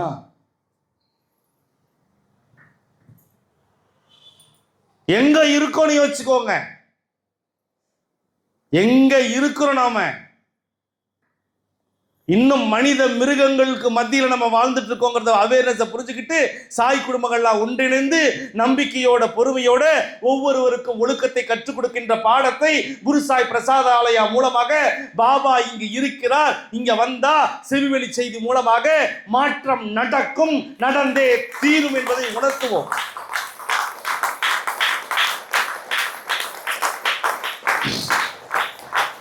அங்கங்க என்ன சொல்றேன்னா, அங்கங்க ஒரு 10 பேர், அங்கங்க ஒரு 10 பேர் நல்லவங்க, அப்படி அங்கங்க ஒரு 10 பேர். நான் என்ன நினைக்கிறேன் அப்படின்னா, வீட்டுக்கு அப்படியே ஒவ்வொரு வீட்லையும் ஒரு போலீஸ், ஒரு இராணுவத்தில் இருக்கவங்க அப்படியே உருவாக்கணும்னு நான் நினைக்கிறேன். ஏன் தெரியுமா? அப்படியே ஃபயர் மாதிரி யாரும் பக்கத்துல நெருங்கவே கூடாது, அந்த அளவுக்கு பயப்படுற அளவுக்கு அந்த குடும்பத்தில் அந்த குழந்தைங்களை உருவாக்கும்.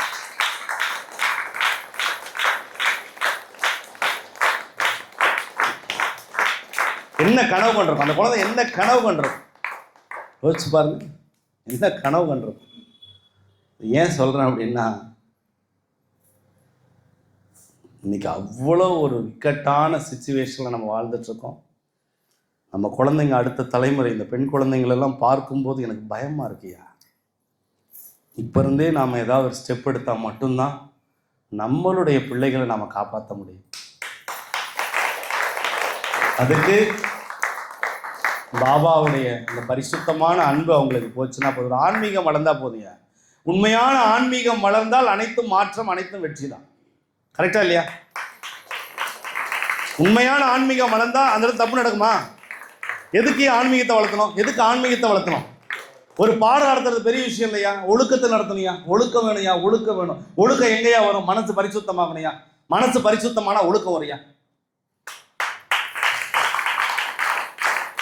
மனசு நல்லா இருந்தா எல்லாமே நல்லது நடக்கும்.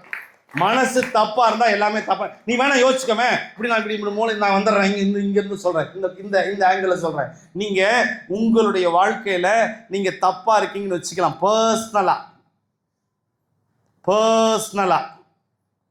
பர்சனலா சத்தியமா உங்களுக்கு நல்லது நடக்காது. நீங்க ஏன் கிட்ட நடிக்கலாம், பாபா கிட்ட நடிக்கலாம், எல்லாத்துக்கிட்டையும் அப்படியே நடிக்கலாம். அந்த நடிப்புலாம் ரொம்ப நாளைக்கு ஆகாது சாமி, ஆகாது. என்ன வேஷம் போட்டாலும் ஆகாது. ஒரு நாள் உன்னுடைய தவறு வெளியே வந்தே தீரும். அதனாலதான் சுவாமி சொல்றார், நீ என்ன தப்பு பண்ணியிருந்தாலும் என்கிட்ட சொல்லிட்டு நீ திருந்திக்கோ, உன் மனசை மாத்திக்கோ, உன் நிலையை சரி பண்ணிக்கோ, அப்போ உன் வாழ்க்கை மாறும். நீ சரி பண்ணிக்க முன் வரல,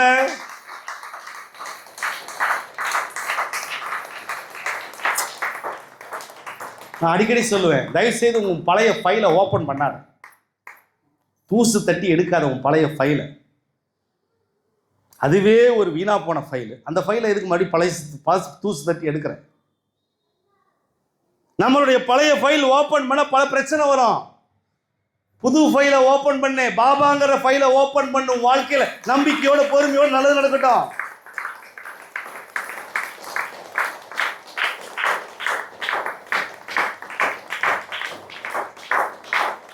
பழசே நினைக்கிறது அப்படி இப்படி இப்படி அப்படி இப்படி இப்படி. நான் ஒன்று சொல்லட்டுமா, எங்கேயுமே பர்ஃபெக்ஷன் இல்லை, எங்கேயுமே கரெக்டான பர்சன் இல்லை. என் அனுபவத்தில் சொல்றேன், பாபா கிட்ட முன்னாலே போய் சொல்றாங்க. நானும் உட்காந்துக்கிட்டு ஒன்றும் தெரியாத மாதிரி, அப்படியா சரி சரி ஓகே ரைட், அப்படியா சரி. பாபாவே அமைதியா இருக்காரு, அப்ப நான் எப்படி பேச முடியும்? பாபாவே அமைதியாக இருக்கிறார். பாபா அவர்கள் பொய் சொல்கிறார்கள், பாபா உன்னிடமும் சொல்கிறார்கள் என்னிடமும் சொல்கிறார்கள், மெய் என்று வாழ்வதற்கு மெய்யாக இருப்பதற்கு பதிலாக குருவிடமே பொய்யாக வாழ்ந்து பொய்யாக போய் கொண்டிருக்கிறாங்க. பாபா நீ என்ன பாபா செய்வன்னு ஒரே வார்த்தை சொல்றார், அவன் வினை அவனை மாற்றும். நீ உடனே மாற்றும் நினைக்கிற. சில பேரு சிக்கி சின்னம்பட்டு சீரழிஞ்சி அதுக்கப்புறம் ஒரு வட்டம் போட்டுட்டு வருவான்டா, அது வரைக்கும் வெயிட் பண்றான்.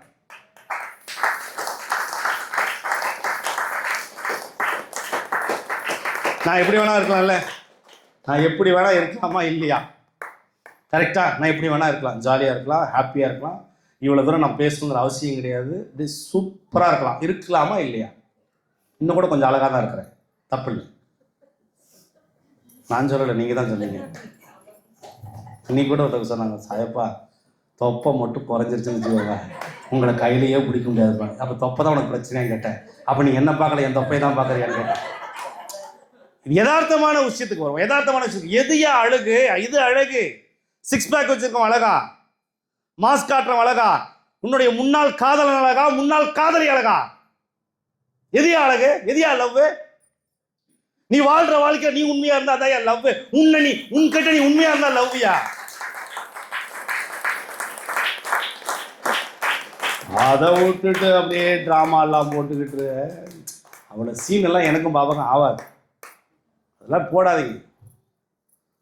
ஓப்பனா சொல்றேன், சாய் கிட்ட நீங்க உங்ககிட்ட உண்மையா இருந்துட்டீங்கன்னா சாய் அப்படியே உசுரை கொடுத்து உங்களை வெளியே கொண்டு வந்துருங்க.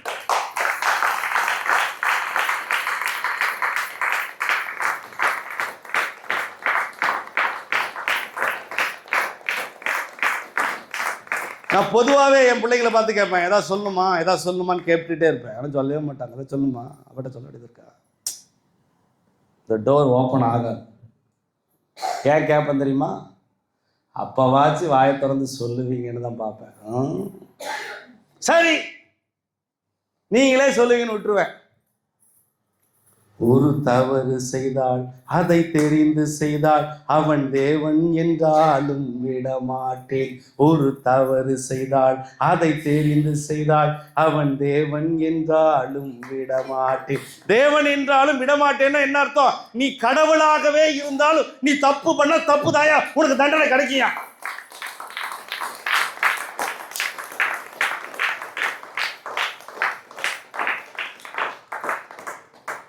உன்னை கெட்டவன் போல் சித்தரிக்கிறது வேற, அடுத்தவங்க உன்னை கெட்டவனா பாவிக்கிறது வேற.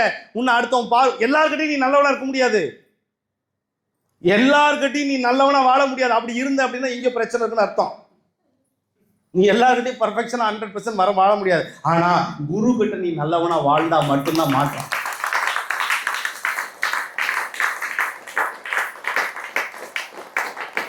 அடிக்கடி இந்த பழைய பாட்டு பிடிக்கும்.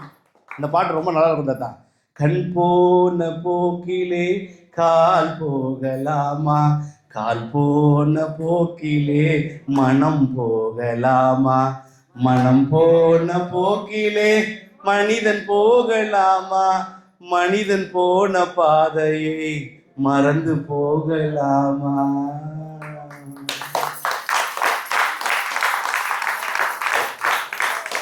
மறந்து போலாமா? மறந்து போலாமா? மறுபடியும் சொல்றேன், பாபா சொல்றேன், தப்பு பண்ணிடாதீங்க. இனி தப்பு நடக்கும் விடாதீங்க. நடக்கிறது பாபாவுடைய ஆட்சி.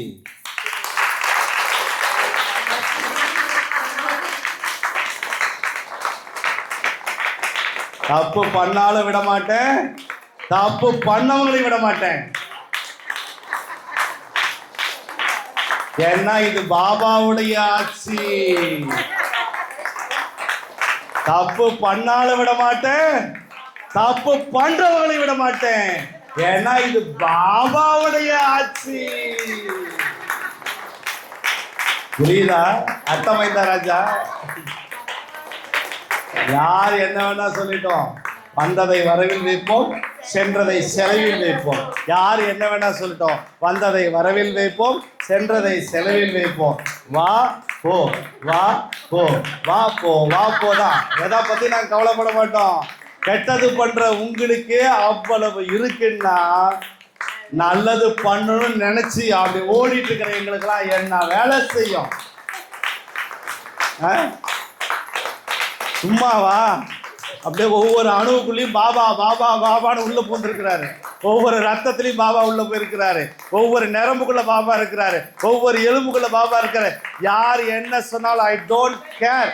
யார் என்ன பண்ணாலும், யார் என்ன விமர்சனம் பண்ணாலும் ஐ டோன்ட் கேர். யார் என்ன பத்தி கேவலமா நினைச்சால I don't care, I don't care, I don't care.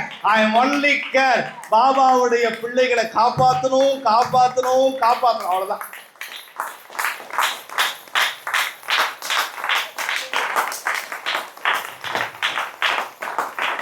அதனால கை சுத்தம், வாய் சுத்தம், உலகத்தை ஜெயிக்கலாம். நீங்கள் உலகத்தில் எந்த மூலைக்கு வேணால் போங்க. நீங்கள் ஜெயிக்கணும்னா கை சுத்தம், வாய் சுத்தம், அவ்வளோதான். இது ரெண்டு புரிஞ்சுக்கிட்டீங்கன்னா கடவுள் தானே உங்ககிட்ட ஒரு கடவுளை தேடி நீங்கள் போக வேண்டாம். கடவுளை தேடி நீங்கள் போகாதீங்க. கடவுளே உங்களுடைய எண்ணத்தை தேடி நீங்கள் உங்கள் நல்ல எண்ணத்துக்கு அவரே தேடி வருவார். நான் வரேன், நான் வரேன் பாரு. ஏன்னா நீங்கள் அந்த மாதிரி இருக்கீங்கன்னு அர்த்தம். காலரை தூக்கி விட்டுக்கணும். ஏய் நான் சூப்பர்டா, கேரக்டர் நான் சூப்பர்டா, டேய் நான் கேரக்டரில் சூப்பர்டா, ஹாப்பியாக இருக்கட்டா, செம்மையாக இருக்கட்டா, மாஸாக இருக்கட்டா அப்படின்னு நீங்கள் சொல்லணும். எங்கே சொல்லிக்கணும் பார்க்கலாம். மனசுக்குள்ள அப்படி சொல்லிக்கணும். வீட்டுக்கு போயிட்டு நான் மாஸாக இருக்கணும். வீட்டை பார்த்து ஏய் போச்சு கோயிலுக்கு போயிட்டு பைத்தியம் பிடிச்சி நினைப்பாங்க. நம்ம 100 வருஷம் வாழ போகிறோமா, 200 வருஷம் வாழ போகிறோமா, 300 வருஷம் வாழ போகிறோமா தெரியல. இதில் எத்தனை இளமை காலம், எத்தனை குழந்தை காலம், எத்தனை மிடில் ஏஜ், எத்தனை வயதான காலம். நீங்கள் வாழ்கிற வாழ்க்கை கொஞ்ச நாள் தான்ப்பா. அந்த கொஞ்ச நாளில் நல்லது பண்ணிட்டு போய்கிட்டே இருக்கணும். நம்ம ஒரு நாள் நம்மளுடைய ஸ்டாப்பிங் வந்தோன்னே இறங்கிடுவோம். நம்ம கூட வரக்கூடிய சக பயணிக்கு நம்ம தொந்தரவு பண்ணாமல் இருக்கணும். முடிஞ்ச வரைக்கும் நம்ம அடுத்தவங்களை காப்பாற்றணும். இல்லைன்னா உபத்திரம் பண்ணாமல் இருக்கக்கூடாது. தொந்தரவு யாருக்கு தொந்தரவு பண்ணாமல் இருக்கக்கூடாது. தொந்தரவு பண்ணாமல் இப்படி விட்டுறணும், பெசாமல் விட்டுறணும். புத்தி எல்லாம் யாருக்கும் சொல்லாதீங்க. தயவு செய்து தனியாக போய் புத்தி சொல்லாதீங்க. ஏன்னா கேட்க மாட்டாங்க. எவ்வளவோ புத்தி சொல்லிட்டேன், கேட்குறாங்க. சொல்லுங்க அவ்வளோதான். நைனா நைனா நைனா ఓరు ఏమి చేసేది లేదు నైనా, చొప్పే మాట వినలేదు నైనా, నైనా నైనా నైనా ఎవరు చెవు ఉడిచి అడిగేది లేదు నైనా, అందరమే நான் சொப்பேற வழிய அட்டி போன அப்படிங்கிறாங்க. பார்க்கும்போது பார்த்ததுக்கப்புறம் என்னதான் நடக்கும் நடக்கட்டுமே, இருட்டினில் நீதி மறையட்டுமே அப்படின்னு நீங்க நினைச்சீங்கன்னா அந்த இருட்டுல வெளிச்சமா என் சாய் வந்து நிப்பாரியா.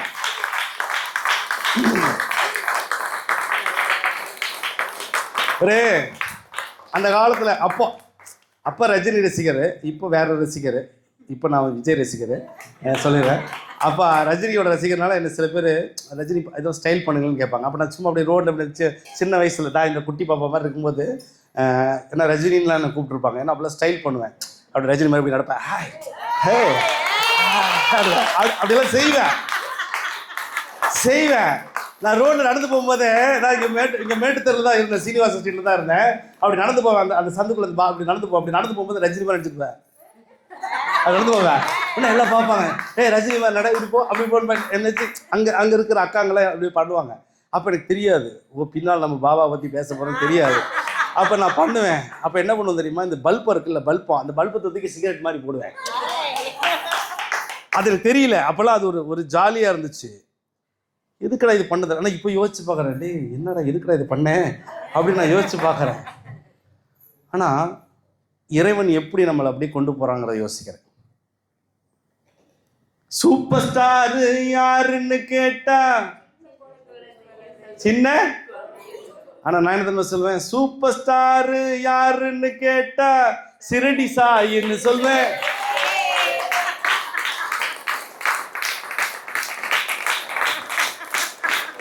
சும்மா இல்லைங்க, சூப்பர் ஸ்டாருங்க நம்மளுடைய பாபா, சூப்பர் ஸ்டாரு. இவரை ஒருத்தரை கும்பிட்டீங்கன்னா நீங்க ராசி பலன் பார்க்க வேண்டாம், நட்சத்திரம் பார்க்க வேண்டாம், ஜாதகம் பார்க்க வேண்டாம். ஏன் தெரியுமா? சூப்பர் ஸ்டாருங்க நம்மால், சூப்பர் ஸ்டாரு. நீங்க ஜாதகம் பார்க்க வேண்டாம், ஜோசியரை போய் பார்க்க வேண்டாம், நீங்க எதையும் பார்க்க வேண்டாம். ஏன்? Super star. அப்போ அந்த காலத்துல அந்த படம், ஒரு படிக்காதவன் படம் நினைக்கிறேன், படிக்காதவனா ஊரை தெரிஞ்சுக்கிட்ட உலகம் புரிஞ்சுக்கிட்ட கண்மணி ஏங்கன், அந்த பாட்டை இப்ப நான் மாத்துறேன். ஊரை தெரிஞ்சுக்கிட்ட உலகம் புரிஞ்சுக்கிட்ட சாயப்பா ஏ சாயப்பா, நானும் புரிஞ்சிடுச்சு ஞானம் தெரிஞ்சிடுச்சு சாயப்பா ஏ சாயப்பா.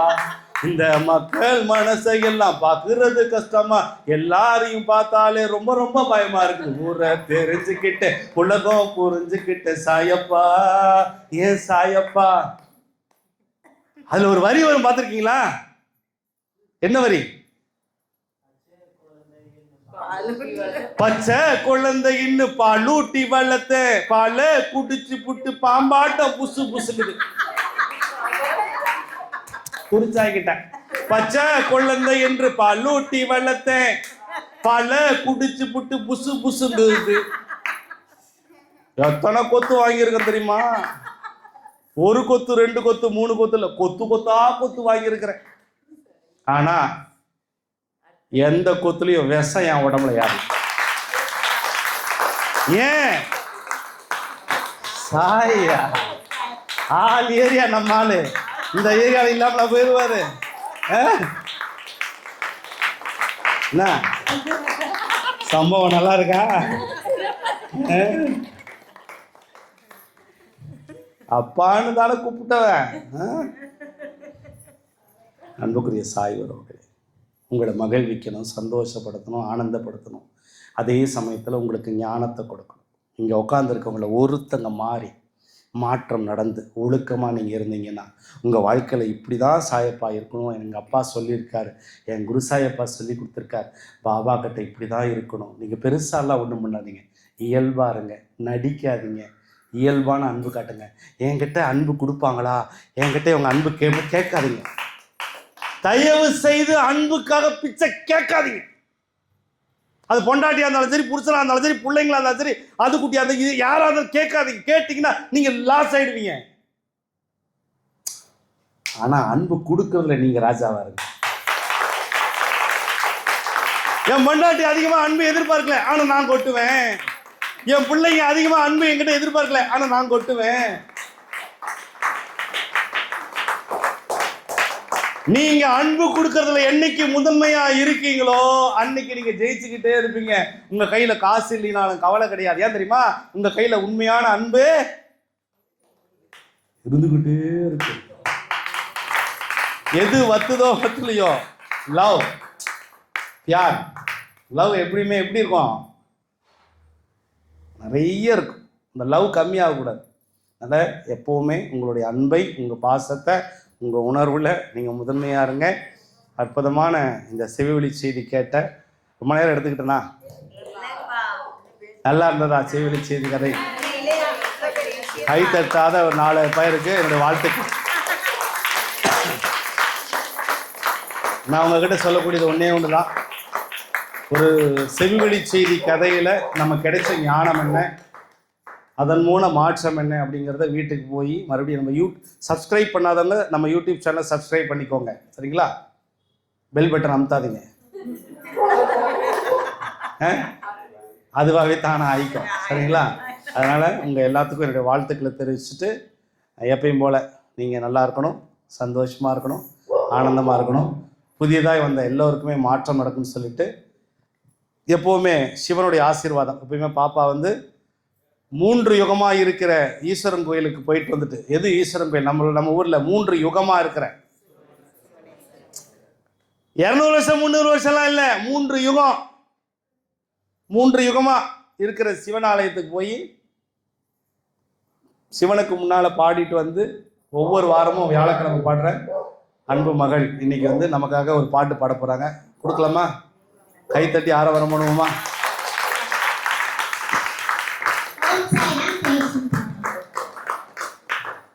நான் வச்சுக்கிறேன். நான் பிடிச்சிக்கிறேன்.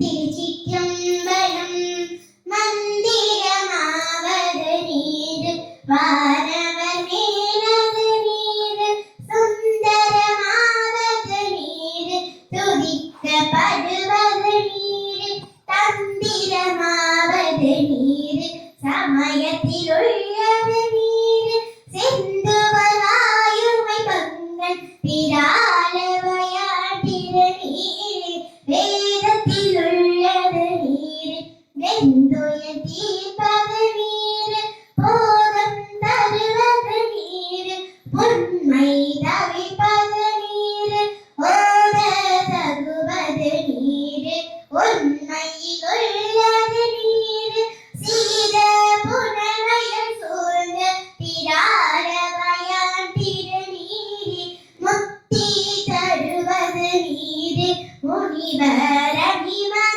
நீர் சத்தியமாவது நீர் தக்கோர் புகழ்வது நீர் பக்தி தருவது நீர் பரம இனியது நீர் சித்தி தருவது நீர் திராலவயான் திருநீர் காண இனியது நீர் கவினை தருவது நீர் பேணி அணிபவர்களாம் பெருமை கொடுப்பது நீர் மான தகைவது நீர் மதியை தருவது நீர் சேன தருவது நீர் திராலவயான் திருநீர் பூச இனியது நீர் புண்ணியமாவது நீர் பேச இனியது நீர்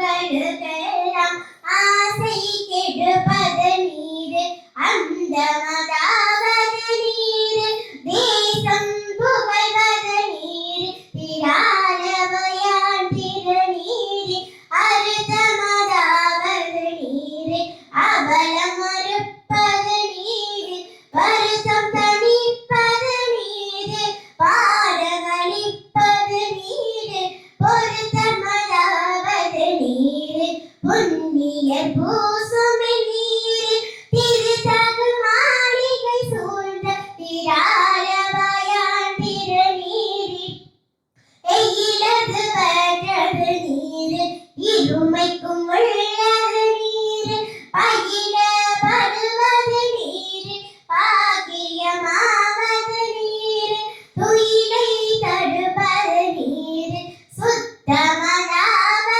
நீர் அயிலை பொலித்திரு சூழ்ந்த தாரவயான் திருநீர் ராவணன் மேலது நீர் என்ன தகுவது நீர் பராவணமாவது நீர் பாவம் மறுப்பது நீர் தயவனமாவது நீர் தத்துவமாவது நீர் அரவணகும் திருமீனி ஆரவயான் திருநீர் மாலோடு அயனறியாதவனம் உள்ளது நீர் மேலுரை தேவர்கள் தங்கள் மெய்யது வெண்பொடி நீர் ஏல உடம்பிய தீர்க்கும் இன்பம் தருவது நீர் ஆரவதும் ஜமிழச்சம் ஆரவயான் திருநீர் குண்டிகை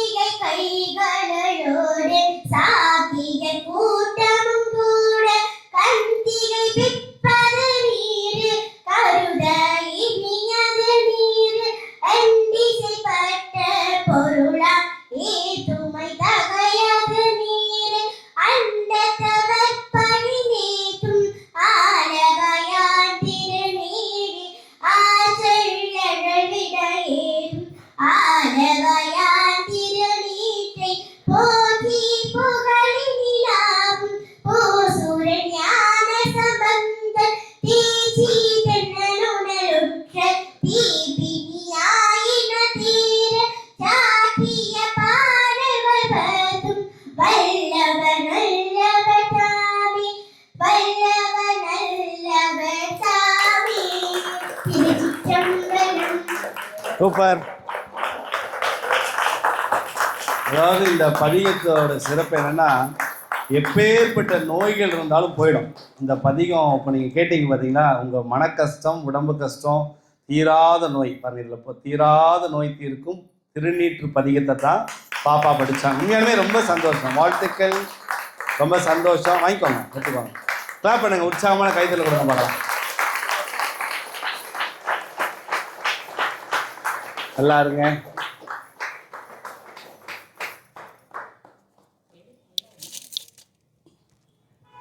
வாழ்த்துக்கள்.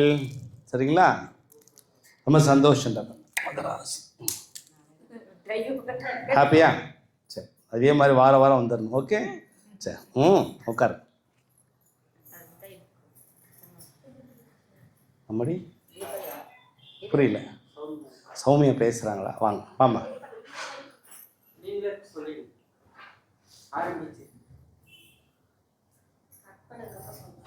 ஆமாம், அதுக்கு தான். இல்லை, கட் பண்ணிக்கிட்டீங்களா? ஆனில் இருக்கேன். சரி, அற்புதமான இந்த நேரத்தில் உங்கள் எல்லாருக்கும் என்னுடைய வாழ்த்துக்களை, ஆசீர்வாதங்கள், பாபாவுடைய ஆசீர்வாதங்களை தெரிவிச்சுக்கிறேன். கண்டிப்பாக நீங்கள் எல்லாருமே நல்லா இருக்கணும்னு சுவாமிகிட்ட வேண்டிட்டு நம்ம நெய்வேத்தியத்துக்கு போயிடலாம். ஓம் சாய்ராம்.